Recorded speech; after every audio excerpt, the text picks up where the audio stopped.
Zineb Redouane, octogénaire, morte après avoir été atteinte au visage par une grenade lacrymogène alors qu'elle fermait ses volets. Geneviève Leguet, militante d'Attaque, 73 ans, blessée à la tête suite à une charge de CRS. Près de 3000 blessés parmi les gilets jaunes, 94 graves, des mutilés, des éborgnés. Face à cela, quoi donc? Des enquêtes de l'IGPN ne débouchant sur rien. Face à cela, quoi encore? Un président de la République, le 7 mars, jugeant inacceptables les mots de répression et de violence policière dans un État de droit. Ce ne sont pas les mots qui sont inacceptables, mais les faits. Or, les faits sont là, incontestables. Dernière affaire en date, celle de Steve Maia Caniço. Dans la nuit du 21 au 22 juin à Nantes, des policiers interviennent contre des jeunes célébrant la fête de la musique un peu trop tardivement. On a parlé de lancer de projectiles, les vidéos disponibles n'en montrent aucun. Suite à une charge visiblement disproportionnée, 14 personnes sautent dans la Loire pour échapper aux coups et aux lacrymogènes. Steve, lui, n'a pas été trouvé. Des enquêtes ont été diligentées, des plaintes déposées. Le défenseur des droits s'est autosaisi. La famille de Steve, elle, attend toujours des réponses. Ma question est simple, monsieur le secrétaire d'État. Où est Steve? Je répète, où est Steve? Merci. La parole est à monsieur Laurent Nunez, secrétaire d'État auprès du ministre de l'Intérieur.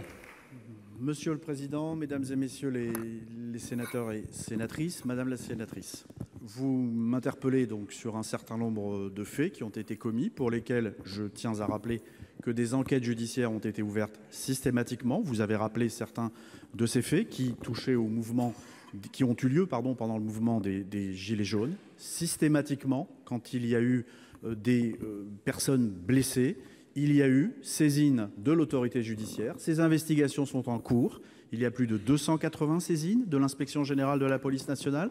Un certain nombre de dossiers ont été transmis au parquet, plus d'une centaine, et les investigations se poursuivent. Vous savez, l'action de la police et de la gendarmerie, elle est très encadrée. Elle s'inscrit toujours dans un cadre légal, proportionné. Et quand il y a des suspicions, et je dis bien des suspicions de violence, il y a des investigations et les policiers se répondent bien évidemment aux questions que leur pose la justice. Et avec Christophe Castaner, que j'excuse puisqu'il est actuellement au Conseil Justice et Affaires Intérieures à Helsinki, nous n'avons aucune raison de ne pas avoir confiance dans nos gendarmes et dans nos policiers. Mais vraiment aucune raison.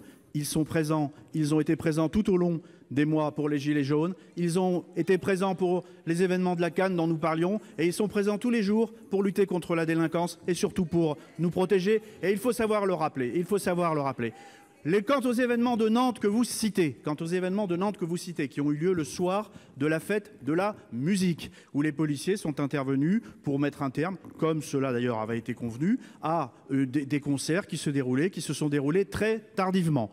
Il y a eu une action de police qui a été menée.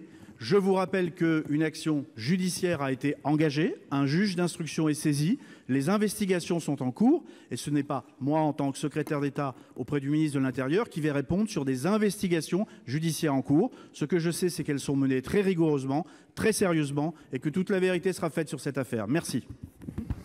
Il vous reste 18 secondes pour la réplique, Madame Benbassa. Pas de réplique? Si, 18 secondes, il vous reste. Cette réponse n'est certes pas de nature à calmer les inquiétudes de la famille de Steve.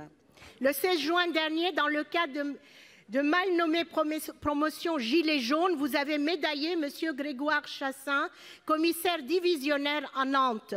5 jours plus tard, le 21 juin, si l'on en croit Mediapart, c'est le même qui ordonnait de gazer les jeunes rassemblés près d'une berge de la Loire. Steve en faisait partie.